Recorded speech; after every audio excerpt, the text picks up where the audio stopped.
आज JSSC CGL का answer की जारी करेगा आयोग, 10 दिनों के अंदर रिजल्ट। बुधवार को झारखंड कर्मचारी चयन आयोग जेएसएससी की ओर से प्रेस कॉन्फ्रेंस किया गया। इस दौरान बताया गया है कि 21 और 22 सितंबर 2024 को ली गई जेएसएससी सीजीएल परीक्षा की आंसर की गुरुवार यानी कि आज जारी कर दी जाएगी। वही 10 दिन के अंदर जेएसएससी सीजीएल का रिजल्ट जारी कर दिया जाएगा। बता दें कुछ छात्रों की तरफ से आरोप लगाया जा रहा है कि इस बार भी पेपर लीक हो गया है। इस आरोप पर आयोग ने कहा है कि परीक्षा में किसी प्रकार की धांधली या पेपर लीक नहीं हुई है। प्रश्न पत्र कई चरणों में सील किए गए थे। परीक्षा पूरी पारदर्शिता के साथ हुई है। अगर कोई छात्र प्रमाण के साथ सामने आते हैं तो इसकी जाँच करवाई जाएगी। अभी तक हमारे पास कोई अभ्यर्थी नहीं आया है। बता दें कि 21 और 22 सितंबर को जेएसएससी सीजीएल की 3 पाली में परीक्षा ली गई थी। परीक्षा वाले दिन करीब 8 घंटे तक इंटरनेट भी बंद कर दिया गया था। परीक्षा में 6,39,900 आवेदन प्राप्त हुए थे, जिसमें से 3,04,769 अभ्यर्थी परीक्षा में बैठे थे। परीक्षा 823 केंद्रों पर ली गई थी। झारखंड के इन जिलों में आज भारी बारिश की चेतावनी, लोगों को सावधान और सतर्क रहने की सलाह। झारखंड में अभी बारिश के आसार हैं। 1 अक्टूबर तक राज्य में बारिश हो सकती है। इस दौरान गरज के साथ वज्रपात भी हो सकता है, भारी बारिश भी हो सकती है। इससे लेकर मौसम विभाग ने येलो अलर्ट जारी किया है। इधर बुधवार को राजधानी रांची समेत कई जिलों में सुबह से ही रुक रुक कर लगातार बारिश होती रही, जबकि शाम को कई क्षेत्रों में जोरदार बारिश भी हुई। इस दौरान कई क्षेत्रों में वज्रपात भी हुआ। इधर मौसम विभाग की ओर से कहा जा रहा है कि आज 26 सितंबर को पलामू, परमंडल समेत अन्य जिलों में भारी बारिश हो सकती है, जिसे लेकर लोगों को सावधान और सतर्क रहने की सलाह दी गई है। मौसम विभाग ने अपने पूर्व अनुमान में बताया है कि 27 सितंबर तक वज्रपात के साथ बारिश की चेतावनी दी गई है। रांची समेत लगभग सभी जिलों में वज्रपात की आशंका है। इसे लेकर मौसम विभाग ने येलो अलर्ट जारी किया है। झारखंड के उत्तर पूर्वी और उत्तर पश्चिमी भागों में कहीं कहीं भारी वर्षा हो सकती है। कहीं कहीं गरज के साथ वज्रपात भी हो सकता है। पलामू, गढ़वा, लातेहार और चतरा, देवघर, दुमका, धनबाद समेत अन्य जिलों में आज 26 अगस्त को भारी बारिश हो सकती है। इसे लेकर मौसम विभाग ने चेतावनी जारी की है, येलो अलर्ट जारी किया है और लोगों को सावधान और सतर्क रहने की सलाह दी गई है। साहिबगंज में उफान पर गंगा, पानी में समाये 1 दर्जन से अधिक घर। साहिबगंज जिला पूरी तरह बाढ़ की चपेट में आ चुका है। चारों तरफ बाढ़ से लोग परेशान हैं। दियारा क्षेत्र डूब चुका है। वहीं शहर में पानी घुस जाने से बिजली काट दी गई है। बुधवार की सुबह 6 बजे गंगा 28.43 मीटर पर पहुंचकर स्थिर हो चुकी है। पानी बढ़ने के साथ गंगा का कटाव भी जारी है।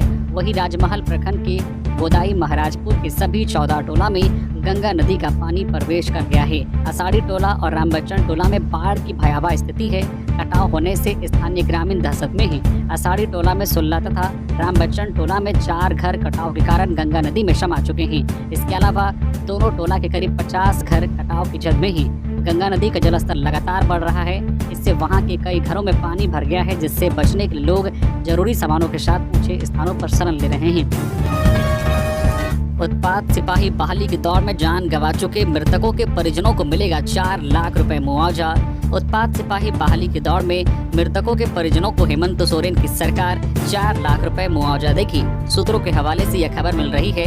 बता दें कि उत्पाद सिपाही बहाली की दौड़ के दरमियान लगभग 1.5 दर्जन अभ्यर्थियों की मौत हो चुकी है। इसे लेकर विपक्षी पार्टी बीजेपी राज्य सरकार पर हमला कर रही है। वही अब जानकारी मिल रही है कि उत्पाद सिपाही बहाली की दौड़ में मृतक के परिजनों को हेमंत सोरेन की सरकार 4 लाख रुपए मुआवजा देगी।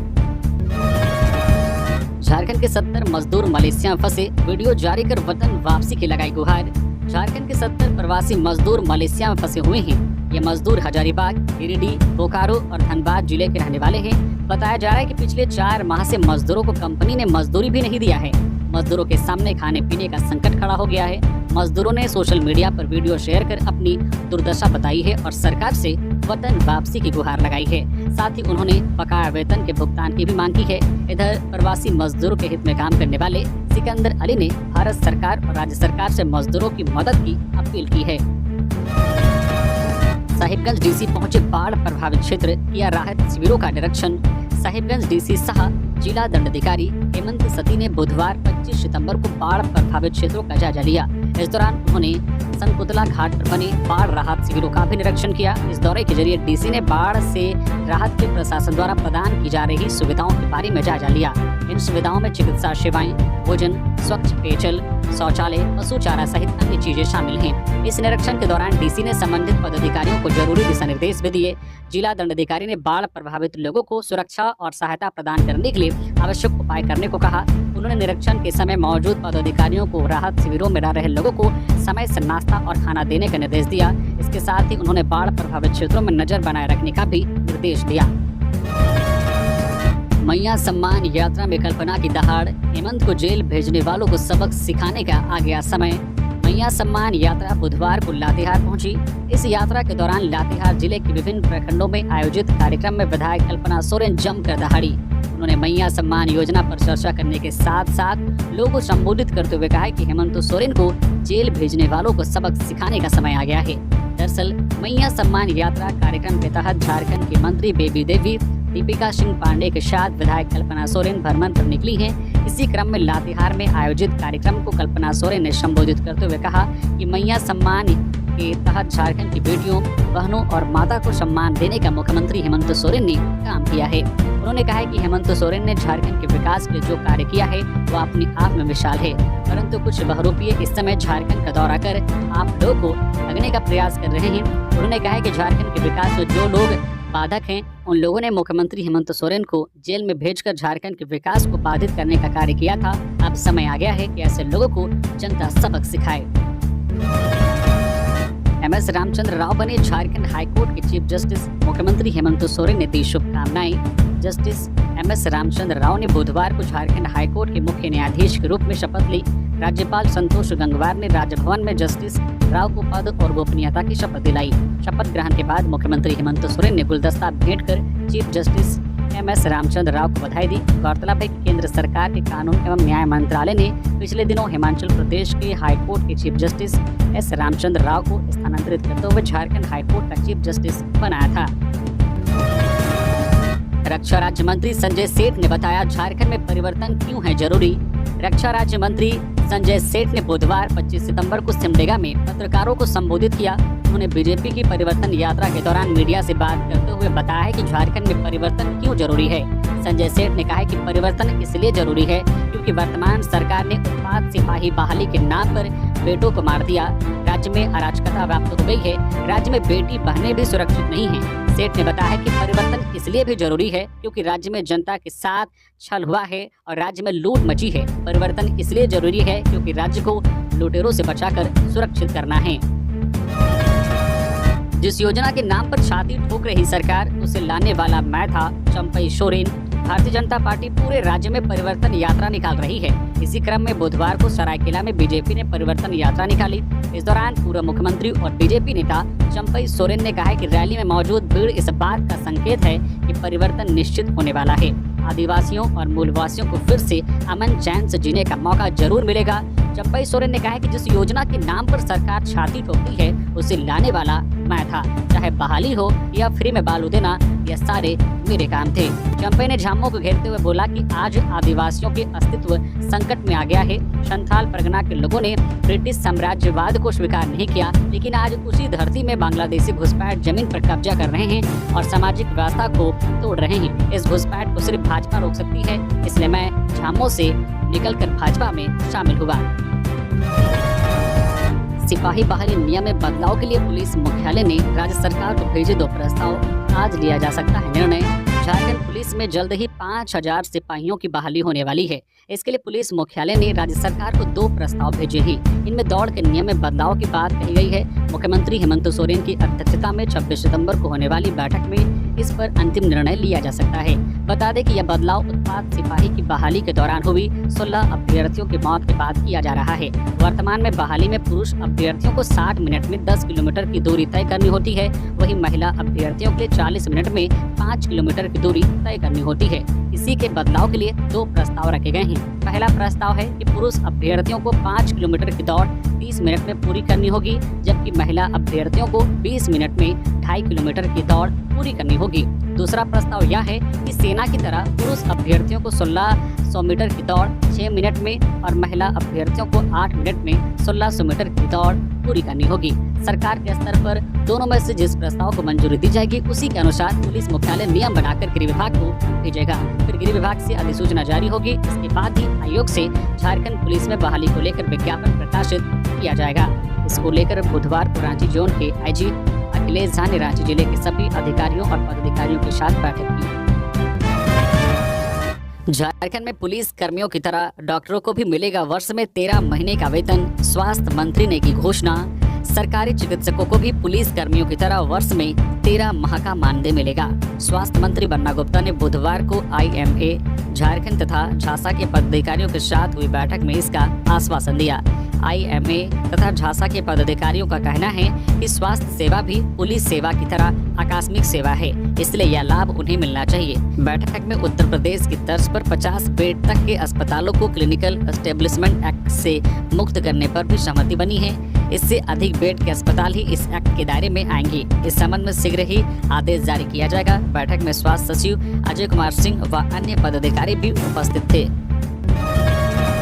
लातेहार में अपराधियों ने गोली मारकर की एक व्यक्ति की हत्या, मृतक ओझागुनी का करता था काम। लातेहार जिले के बालूमाथ थाना क्षेत्र के हेमपुर लो सिंघना गांव के समीप अज्ञात अपराधियों ने एक व्यक्ति की गोली मारकर हत्या कर दी। मृतक की पहचान राम कुमार ठाकुर के रूप में हुई है। मृतक हेमपुर गांव का रहने वाला था। बताया जाता है कि मृतक ओझागुनी का भी काम करता था।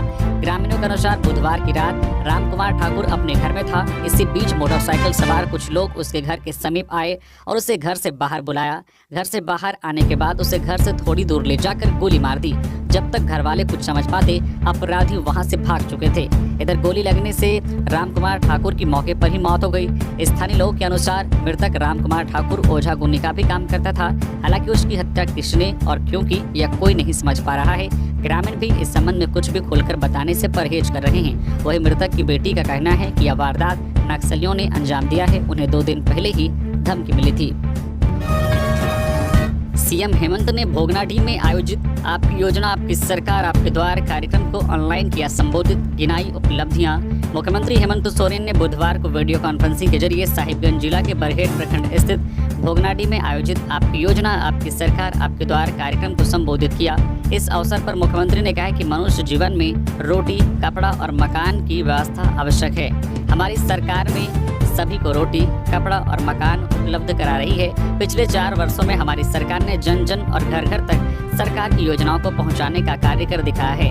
पूर्व की सरकार ने 11 लाख हरा राशन कार्ड डिलीट करने का काम किया था, परंतु हमारी सरकार ने 20 लाख अतिरिक्त राशन कार्ड निर्गत कर लोगों के घरों तक राशन पहुंचाने का काम किया है। मुख्यमंत्री ने कहा कि देश में सार्वजनिक पेंशन योजना लागू करने वाला झारखंड पहला राज्य है। वर्तमान समय में सार्वजनिक सुरक्षा के तहत एक भी पात्र व्यक्ति पेंशन योजना से वंचित नहीं है। मुख्यमंत्री हेमंत सोरेन ने कहा कि आपकी योजना आपकी सरकार आपके द्वार कार्यक्रम की शुरुआत वर्ष 2021 में ओली हाथों की धरती से हुई थी और आज इस अभियान का 4था चरण भोगनाडीह की भूमि से संपन्न हो रहा है। सेंट्रल यूनिवर्सिटी ऑफ झारखंड में नॉन टीचिंग पदों पर हो रही भर्ती 8 अक्टूबर तक कर सकते हैं आवेदन। सरकारी नौकरी की तलाश कर रहे अभ्यर्थियों के लिए खुशखबरी है। सेंट्रल यूनिवर्सिटी ऑफ झारखंड में नॉन टीचिंग पदों पर भर्ती निकाली गई है, जिसके लिए आवेदन की लास्ट डेट 8 अक्टूबर 2024 निर्धारित की गई है।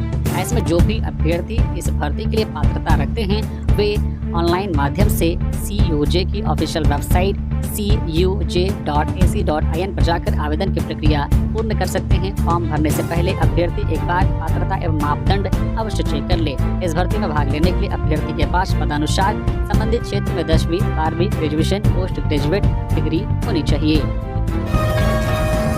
कोडरमा में जयराम महतो ने कार्यकर्ताओं के साथ बैठक। पटना से धनबाद जाने के क्रम में झारखंड लोकतांत्रिक क्रांतिकारी मोर्चा के केंद्रीय अध्यक्ष टाइगर जयराम महतो का चंदवारा प्रखंड के पुरवा में बैठक कर स्वागत किया गया। इस दौरान टाइगर जयराम महतो ने बरही, बरकट्ठा, कोडरमा के कार्यकर्ताओं से आगामी विधानसभा चुनाव की तैयारी में लग जाने के लिए कहा। साथ ही प्रत्येक बूथ पर लोगों को जाकर जागरूक करने का निर्देश दिया। उन्होंने कहा कि 2024 विधानसभा चुनाव झारखंड की दशा और दिशा को तय करेगा। JSSC सीजल परीक्षा के दौरान मार्कशीट में भर दिया गलत कोड तो अभ्यर्थी ना हो परेशान, मेरिट पर नहीं पड़ेगा असर। एसएससी सीजीएल परीक्षा संपन्न हो चुकी है। 21 और 22 सितंबर को पूरे राज्य भर के 823 केंद्रों पर परीक्षा का आयोजन किया गया। आयोग का दावा है कि परीक्षा शांतिपूर्ण और कदाचार मुक्त रही। हालांकि कुछ अभ्यर्थी ओमार सीट में कोड को लेकर चिंतित है। अभ्यर्थियों की इस चिंता को आयोग ने दूर कर दिया है। अगर किसी अभ्यर्थी ने ओमार सीट में गलती से गलत कोड भर दिया है तो उन्हें चिंता करने की कोई जरूरत नहीं है।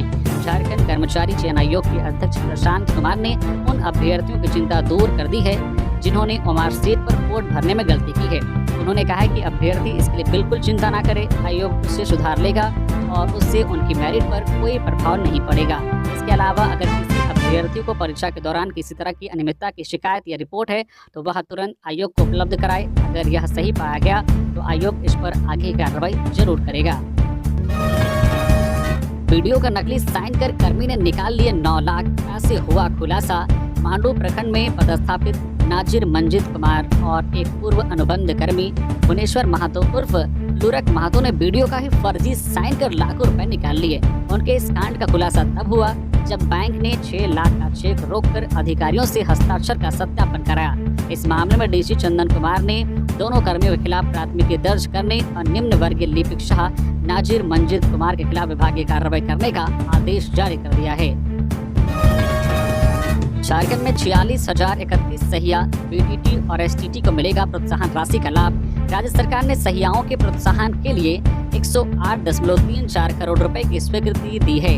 राष्ट्रीय स्वास्थ्य मिशन के तहत अब सहिया साथी प्रखंड प्रशिक्षण दल बीटीटी और राज्य प्रशिक्षण दल एसटीटी को बढ़ी हुई प्रोत्साहन राशि मिलेगी। इसका लाभ 46,031 सहिया बीटीटी और एसटीटी को दिया जाएगा। राज्य सरकार द्वारा सहिया की प्रोत्साहन राशि पर 103.11 करोड़ रुपए खर्च किए जाएंगे। राज्य सरकार ने आदेश जारी किया है कि झारखंड के सहियाओं को अब 2,000 रुपए प्रति माह मिलेंगे। इसमें राष्ट्रीय स्वास्थ्य मिशन के तहत ग्रामीण इलाकों में सहियाओं की संख्या करीब 39,964 है, जबकि शहरी इलाकों में सहियाओं की संख्या लगभग 3,000 है। सहिया साथी को प्रतिदिन 50 रुपए के हिसाब से प्रोत्साहन राशि दी जाएगी। इसमें राज्य सरकार करीब 3.48 करोड़ रुपए खर्च करेगी। सहिया साथी की संख्या ग्रामीण क्षेत्र में 2295 और शहरी इलाके में 125 है। इसी तरह से बीटीटी को भी 80 रुपए प्रतिदिन के हिसाब से प्रोत्साहन राशि मिलेगी। राज्य में कुल 609 बीटीटी हैं, जिनके प्रोत्साहन राशि पर राज्य सरकार 1.61 करोड़ रुपए खर्च करेगी। वही एसटीटी की प्रोत्साहन राशि पर राज्य सरकार द्वारा 13.82 लाख रुपए खर्च किए जाएंगे, जिनकी संख्या राज्य में 48 है। इन्हें 100 रुपए प्रतिदिन के हिसाब से प्रोत्साहन राशि मिलेगी। छत्तीसगढ़ की जेल में बंद हसीना खोलेगी झारखंड की गैंगस्टर के राज, एटीएस कर रही कार्रवाई। झारखंड का कुख्यात गैंगस्टर अमन साव को आर्थिक छूट देने के लिए झारखंड एटीएस विशेष रणनीति पर काम कर रही है। एक तरफ एटीएस अमन गिरोह के द्वारा खौफ के बल पर की गई कमाई की जानकारी जुटा रही है, वही गैंग की राजदार पम्मी पर भी शिकंजा कसा जा रहा है। कुख्यात गैंगस्टर अमन साव की गैंग की महिला सदस्य और गिरोह की बड़ी राजदार पम्मी से झारखंड एटीएस की टीम छत्तीसगढ़ जाकर पूछताछ कर रही है। पम्मी को झारखंड एटीएस की सहायता से छत्तीसगढ़ पुलिस ने पिछले महीने गिरफ्तार किया था। तब से पम्मी छत्तीसगढ़ की जेल में बंद है। एटीएस से मिली जानकारी के अनुसार पम्मी कुख्यात अपराधी आकाश राय की पत्नी है। आकाश भी सिमडेगा जेल में बंद है। पम्मी अमन साव गिरोह के गुर्गों के पास हथियार, पैसे और दूसरे तरह की मदद पहुंचाने का काम करती थी। एटीएस को यह पुख्ता सूचना मिली है कि पम्मी के सीने में कई ऐसे राज दफन हैं जिसका खुलासा होने पर एटीएस अमन गिरोह पर शिकंजा कस सकती है। कल्पना सोरेन, मंत्री दीपिका पांडे और बेबी देवी ने ग्रामीणों के घर में की जितिया पूजा।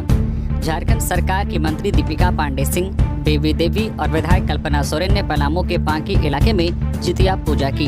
कल्पना सोरेन, बेबी देवी और दीपिका पांडे सिंह ने पलामू के पांकी गांव के ग्रामीण पप्पू सिंह के घर में यह पूजा की। दरअसल बुधवार को मेदिनीनगर के शिवाजी मैदान में मैया सम्मान सभा का आयोजन किया गया। मैया सम्मान सभा का नेतृत्व मंत्री दीपिका पांडे जो है बेबी देवी और विधायक कल्पना सोरेन कर रही हैं। मेदिनीनगर के बाद यह यात्रा मनिका और लातेहार विधानसभा क्षेत्र होते हुए पलामू के पांकी विधानसभा क्षेत्र में पहुंची। देर शाम पलामू के पांकी थाना क्षेत्र के तेतराई में मैया सम्मान यात्रा के दौरान जनसभा को संबोधित किया गया।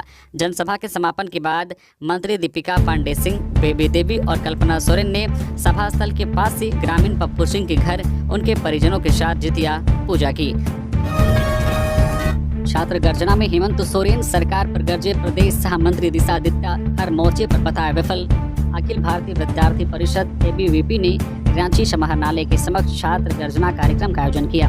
इस कार्यक्रम में प्रवासी कार्यकर्ता के रूप में प्रदेश सह मंत्री दिशादित्य मुखिया उपस्थित थे। उन्होंने कहा कि 2019 के विधानसभा चुनाव में विद्यार्थियों को शिक्षा, युवाओं को रोजगार और महिलाओं को सुरक्षा एवं सम्मान अधिकार के वादे पर राज्य की जनता ने हेमंत सोरेन को अवसर प्रदान किया था।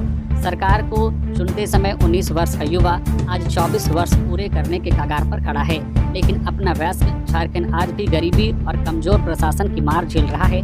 देश के 40% खनिज संपदा से परिपूर्ण इस राज्य में आज भी लगभग 40% लोग गरीबी रेखा से नीचे जीवन यापन कर रहे हैं। लगभग 20% शिशु और बच्चे कुपोषण के शिकार हैं। सरकार के मंत्री एवं कई अधिकारियों ने झारखंड को लूटखंड बनाकर रख दिया है। संथाल परगना में बांग्लादेशी घुसपैठ और धर्मांतरण चरम पर है।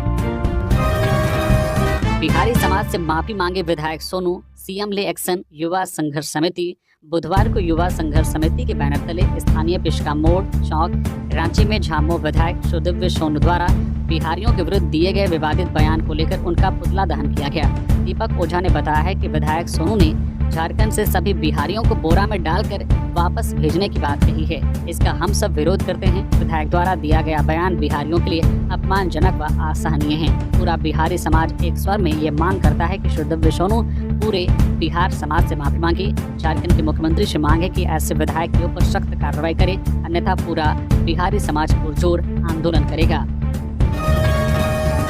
स्नैचिंग की घटना पर आईजी ने पुलिस अधिकारियों को लगाई क्लास। कार्रवाई के लिए जानकारी दिए आवश्यक निर्देश। राजधानी रांची में स्नैचिंग की घटना पर नकेल कसने को लेकर आईजी ने रांची के सभी पुलिस अधिकारियों के साथ बैठक की।